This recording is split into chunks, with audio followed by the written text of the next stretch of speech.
Welcome back to What Would It Cost? We appreciate all the continuous support. Be sure to like, follow, and share, and most importantly, subscribe.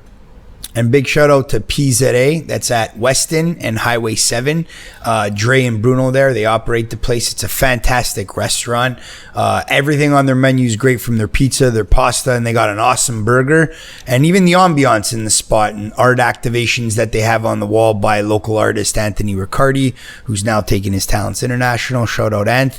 But yeah, Dre and Bruno are great hosts. Great restaurant, great food, great everything all across the board. So big shout out to them. Go check them out. 7 and Weston Road. What is it going to cost? How much? Hi, my name's Nicholas Regina. My name is Michael Sakuro. And you're listening to What Would It Cost? Is that good? Today we're talking all things entrepreneurship and real estate and technology and how the two have been blended together with our guest Eric Skidsky, serial entrepreneur and CEO and founder of Broker Pocket. Thank you for having me on. Thank you for coming out. We appreciate Absolutely. Wonderful place you guys got here. Yeah, thank you. Thank you. Thank you. To get right into it, tell us a bit about your background and the companies you have started and what's led you to Broker Pocket. Absolutely. So I started getting into the business back in 2011. I started off with kind of no knowledge in real estate, didn't know nobody.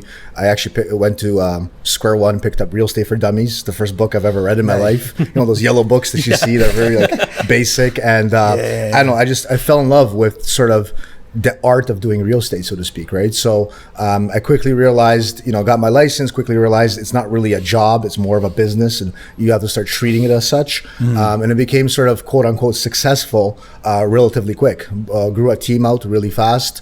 Within 6 months, 1 year, I had a real estate team working underneath me. Nice. I was producing more leads than I can handle. And, 3 years into the business, I opened up my real estate office, Cloud Realty. And from there, we scaled out that office to 125 agents, 10 staff members. Yes. 1,400, 1,500 transactions a year. So It was quite a producing office. And recently I just exited that company, sold that, and moved on to my next venture, which is Broker Pocket. Awesome. That's awesome. Yeah. Awesome. So you sold that company? Yeah, I had to. I was put in a difficult position because I was. It's a hard time building a tech company on one side and running a real estate office as a CEO of two companies at the same time, right? And especially when you're trying to do something as innovative as Broker Pocket and something on the frontier, pushing the limits of technology and pushing really what's challenging the status quo, sort of what's in the industry considered the default, right? So I quickly realized I can only do so many things at once in life, and I had to pick and choose my battles. And I kind of felt I built Cloud. That was my office, Cloud Realty, to a point where it sort of needed someone to focus on it full time, give it the love and attention it deserves, and me being able to give 100% go all in on Broker Pocket, which is my current venture. Right. Oh, that's awesome. Awesome. We have that into our business card holders. Yeah. The dog who chases two rabbits caught neither.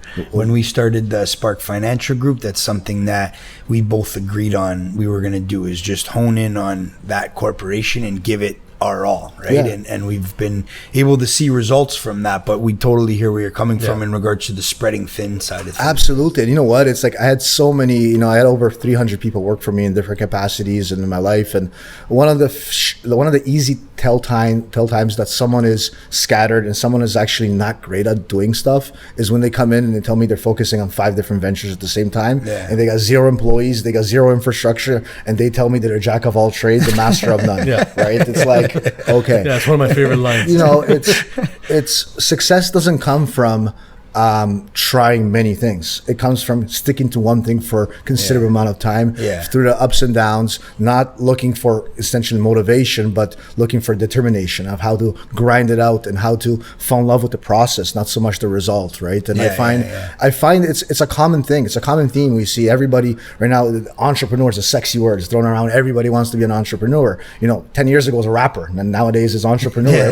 Everybody wants to be one, right? But it's like, okay, but do you really like the process? It's a lonely world to be an entrepreneur. And you probably understand building this company, building the businesses you guys have. All of the grinding things. It's like, you have spotlights, you have moments like this where you get to shine, but 90% of the work is the grinding stuff. It's the people that don't see. It's you going out there and trying to find the USB connection, this that you can't find there. It's sold out. You're driving across town, whatever. So it's like I try to instill that onto people all the time. I'm like, if you really want to be in business, if you really want to do something meaningful and something that's sort of going to resonate, is going to have meaning for a long period of time, you got to fall in love with the process, not the end result. Right. So true. So, Very well said, man. Yeah, very well said. And it's great for new entrepreneurs to hear, because again, like we were talking about, it's, or like you were saying, it's a sexy word now. Everybody wants to become one, but it's understanding, like, here's behind the curtain. Because even for us, there's a lot of time of, being behind the scenes, building the brand out, not showing face, and hence the reason for the podcast, and our CMO Joseph Tito pushing us to put ourselves out there. So it's a great point you make, that it's 90% in the back end, there's that 10% pieces here and there. Absolutely. And it's like how fast, it's like, if you're distracted easily, if you're chasing the shiny object syndrome, if I can talk you out of your business easily, that's an easy sign you're not made for this, right? So I tell people all the time, it's like, I get pitched 3-4 business ideas a week probably, they get featured on podcasts and stuff, and some ones I could attend to, some ones I can't, and I look back at it all the time. It's always like the people that are looking for the easy way out, as opposed to the things that they find meaning behind, always end up disappointed in their results. Right. Because for me, like, I'm building my next company, win or lose, I'm still going to win, because either I win and build a multi-$100 million company, or I don't build that company, I fail financially, but I walk away with perhaps even bigger lessons, right? Mm-hmm. And if you approach business as a student, and you're trying to learn, as opposed to you're trying to be this person on, perceived a certain way on social media or whatever, I guarantee that will yield much better results. Yeah. No, very, very well said. You're looking at everything from an investment standpoint, and that even being the time and experience that you spent with the venture, that maybe you didn't hit the goals and sell it for what you wanted to at the end, but those lessons that you could take and then apply to what your next venture is, to be able to really get to the finish line 100%. and smash it. Yeah, very well said. 100%, right? So, and it's like, there's only people talk about this all the time, like, people, why'd you get into real estate, right? This is a common thing. I'm sure you have a lot of realtors on your podcast. Yeah. And the worst answer someone can give is, so I can have more free time.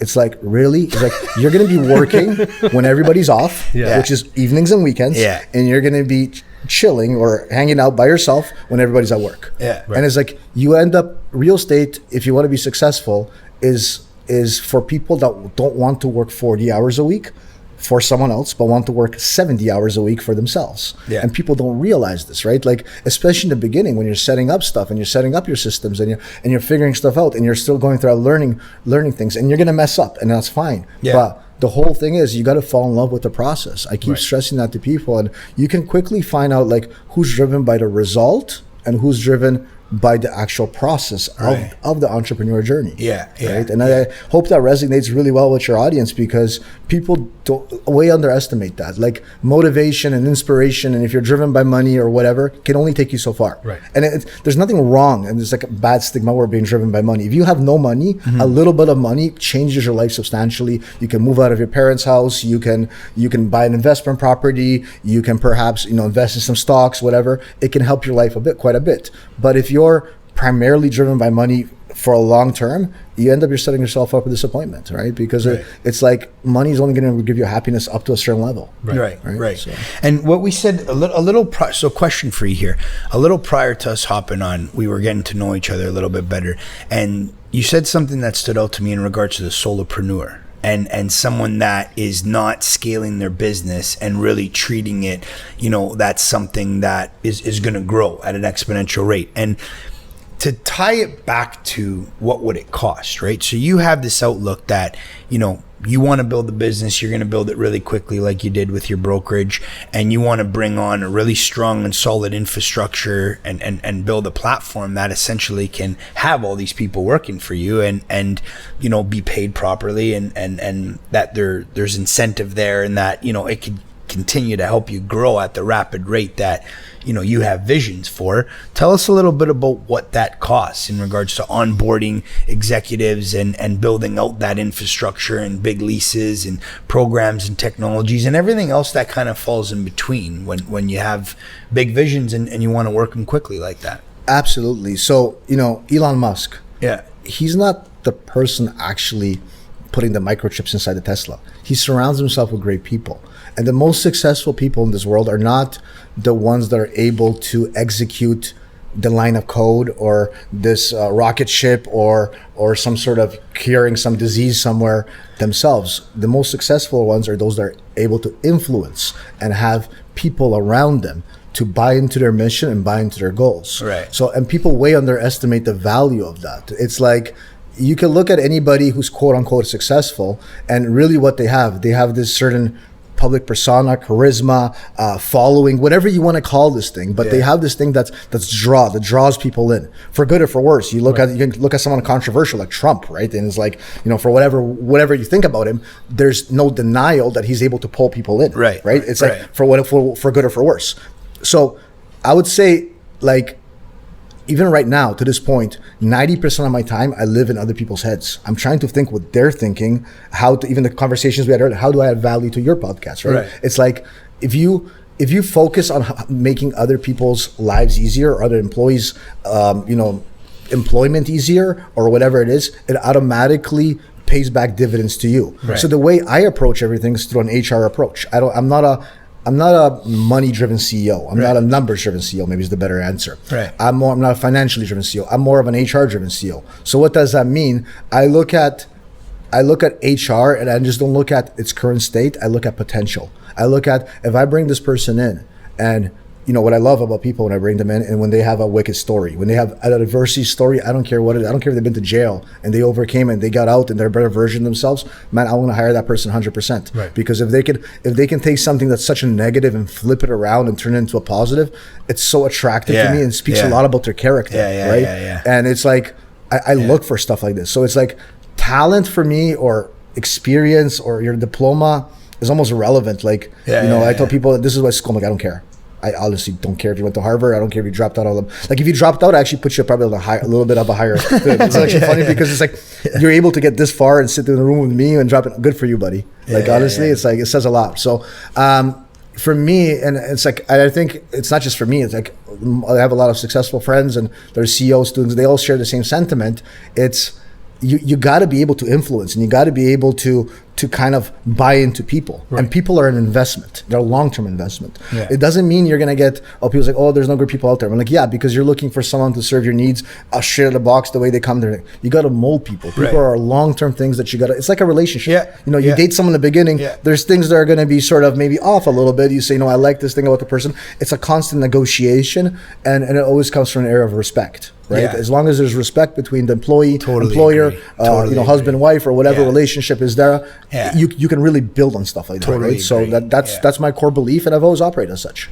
And I guess it's not a one size fits all. Everyone's got different needs, everyone has different wants, and everyone has different things that are going to incentivize them to, essentially, you're empowering these people, 100%. and you're saying, you're kind of shining the light on what their strengths are, and you're feeding and delivering them what they need to get the most out of them, and it's a mutually beneficial relationship. And I have a lot of my interviews are off the charts, right? I don't ask the standard interview questions. One of my interview questions would be like, what is something that you have pretty much no idea about right now, but in 3 to 6 months you hope to be an expert at?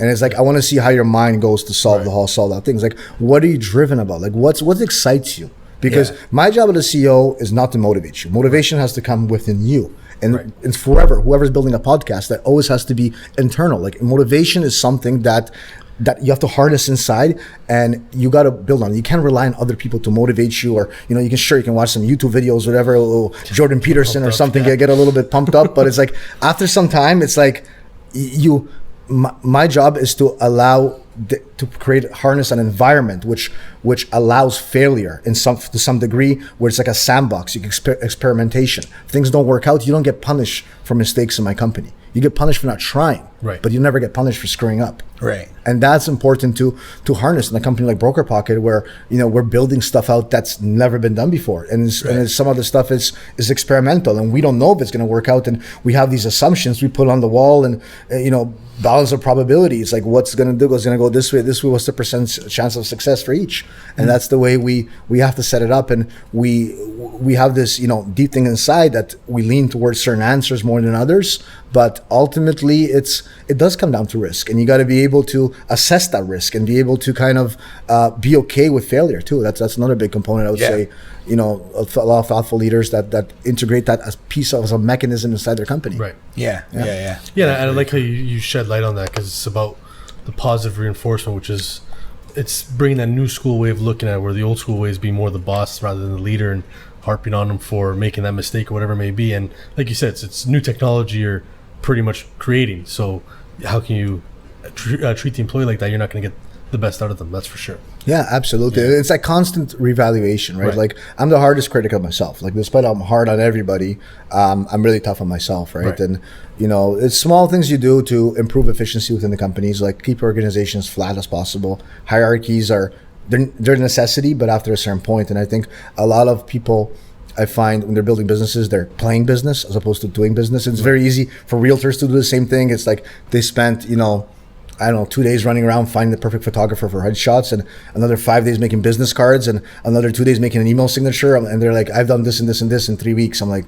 what have you really done? Right. Like, you know, it's like I sold a condo before in like a robe. You know what I mean? It's like, a suit is nice and it helps the sale, but a lot of the objections you have are in your own head. You know what I mean? I don't know. It's like people want to talk to someone that's real. They don't want to talk to a suit. You know what I mean? And it's like people forget that the suit, you know, it's certain segment in population, so it's respect and all these things. It's real, and it should. I'm not saying don't wear a suit, but I don't know. For me, it's actually easier to sell when I don't have a suit. I was an agent at one point too, and you know, I sold more houses when I didn't wear a suit, and I was just dressed down. And it's like, what do you really want to convey? Do you want to convey the fact that you are above your client, or do you want to convey the fact that you're at the same level? And I try to always convey that I'm in relation to them, that we're sitting across the table from each other at the same level, as opposed to a step ladder. I'm looking down on them, and I'm some moral authority that's going to tell them about the real estate market that I don't even know myself, right? Like, let's get real here. So that's the way I kind of look at stuff. No, it's a great way to look at it. Authentic wins all the time. And people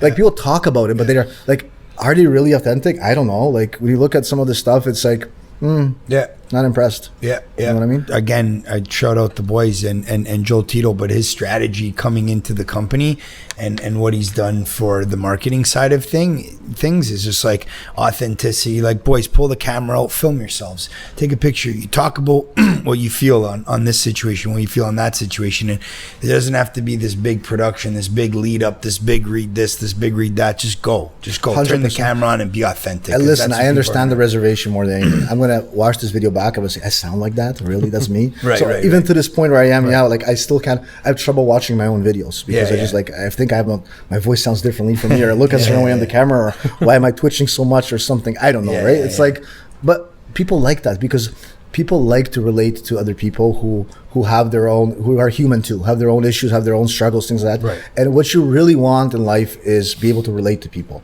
You don't really want to alienate yourself, and agents often do it as they try to put themselves on these sort of statuses, not just agents, but a lot of businesses that are non-approachable. I call it non-approachable status. Like, anytime you do something that further thing, it's like you may have an internal issue within your company. Maybe someone's stealing something. Well, nobody's going to tell you because they're worried they may be, you know, somehow pulled into this whole thing, right? So it's like you got to get buy-in, and people don't, in general, like business owners and people who start businesses, don't try to kind of invest into their audience, like for you guys here, or to their customers or to their employees, to try to really understand what issues are they really solving and what are the pain points, right? It's like, once again, the same questions I asked you here. How can I help you? What can I do make your audience more value? Always adding value. So now you take all your entrepreneurial experience, you take the brokerage that you built, and you take all that, you bundle it up, and now boom, you're channeling it into your new project, right? Tell us a little bit about that and what it's cost to build these technologies, to employ these brilliant people, to really lead that team and take it into the direction that you've taken into, and you know what that end goal looks like for you. Steve Jobs said this famous quote, which I love a lot. You cannot connect the dots looking forward. You can only connect them backwards. And I'll draw out the dots for you guys, and it makes sense right now in retrospect. We're sitting in these chairs looking back. That made sense. Or Eric knew that all along. I didn't. And it's just, I trusted, once again, going back to their process. But how it started was I opened a brokerage because I was frustrated with my current office at the time, and I didn't like kind of what I saw in the market. So I opened up my real estate office because out of necessity and out of what I felt was sort of missing. And I didn't have this idea to grow this massive office, but I grew this office and, made thousands of transactions, $1 million in revenue. And that sort of allowed me to have enough capital to start this new company. And now, like I said, I sold this brokerage, sold everything. And if I didn't build that, I would not have enough capital to start this business we're doing right now, because we are not generating money. We are not generating revenue, right. Which means the business relies on my pockets to pay all 14 employees. We had a little bit of a raise, venture capital, this and this, but for the part right now, for example, I'm funding a big portion of the company, right? And now it's like we're doing stuff right now that I don't exactly know how it's going to help us in the future, but I believe that the dots will connect somehow. Yeah. And whatever we're doing, it's a long-term investment. It's going to pay back. Right. Like, for example, a podcast like this. I don't know how it's going to help me, but I believe appearing in shows like this, there could be one person that may be listening to this podcast is going to say, you know what, I want to talk to that guy. And that might be 3 years from now. This might be, rankings right behind Joe Rogan on iTunes or whatever you guys are on. That'd be nice. Yeah. It's a good thing. It's a good thing to aim at, right? That's who we idolize. Or you guys have Joe Rogan in this seat one day. Exactly. Eric goes here, and then somebody goes back and replays all the episodes, and Eric has an episode 34 with you guys or whatever episode this is. Right. And it's like, well, that's wicked, right? And it's like, I didn't do it because Joe Rogan was good. Like, you don't know, but I believe being on a show like this is the right move professionally for myself. Yeah. I'm by default, I'm an introvert. I'm not an extrovert. I'm camera shy. I don't like publicity. I shy away from this, but I do understand the benefits from the business side. Therefore, I had to coach myself. I have to go through certain mental blocks myself that I have to overcome and be able to get over yourself, sit with the seat and do what you need to do, right? Yeah. So it's the same advice I pretty much give to everybody. It's like, believe the dots connect in the future. Like, trust the process. Don't be tied to the result. And there's so many different analogies we can give. The person that goes to the gym for 12 hours in one day, does he get results? No. But the person that goes for 1 hour for 12 days will get results. Right. It's the same thing. It's the process that ultimately plays out. Yeah. Very cool. Awesome. Yeah. Oh, very well said. I would say a lot of people when they're starting businesses, they're lost. And I think that they're lost and they're looking for guidance. Doesn't matter if it's agents, doesn't matter whatever businesses they're at. The most important thing is to have an aim, to pick something and aim at something. Right. The worst position to be at is to stay in one spot and hope things just work out without actually doing an action. Take a step, take any step. Take the wrong step over a no step. Yeah, but take a step in a direction. Don't enough with strategies. Execute. Just walk out of your house. You're not going to get nothing solved in front of a laptop sitting there and updating your calendar, changing a business card. That's not business. Go out there, make a call, make an introduction, show your product, show your service, and get outside your comfort zone. And everybody goes through the same hurdles. I had the same struggles, if not more, than some of your people that are probably listening to this right now. And if this can inspire one person to go out there and do this, that would be really happy for me. Yeah, great point. That's awesome. Great point. Take a step even in the wrong direction. Take a step in the wrong direction. I'll buy that as opposed to staying the same. That's a cool line. Very cool line. Yeah, absolutely. Right on, man. Love that. It was great, bro. Yeah, great having you, dude. That was you're a rock star, buddy. You're fired up. You're in sixth gear, going full speed, but you know what you're doing, and you're an inspiration. So that is very cool to listen to all that and to know that you're heading off this project that is cutting edge technology and essentially going to fill a big void in the industry. We believe in you, man. Yeah. Thank you. Thank you for support. That's awesome. Yeah, thank you for coming out and let everybody know where they can check you out. Yeah, absolutely. So if you're an agent and you're looking to join an exclusive platform, it's 100% free. It's an agent-to-agent platform, meaning it's 100% only for agents. The public cannot get in. You're able to sell and buy exclusive listings. So anything like pre-construction condos, exclusives, off-market, coming soon, you're able to come into the platform. The website is very simple, www.brokerpocket.com. That's brokerpocket.com. Click sign up. Doesn't ask you for a credit card, just your RICO number if you're here in Ontario.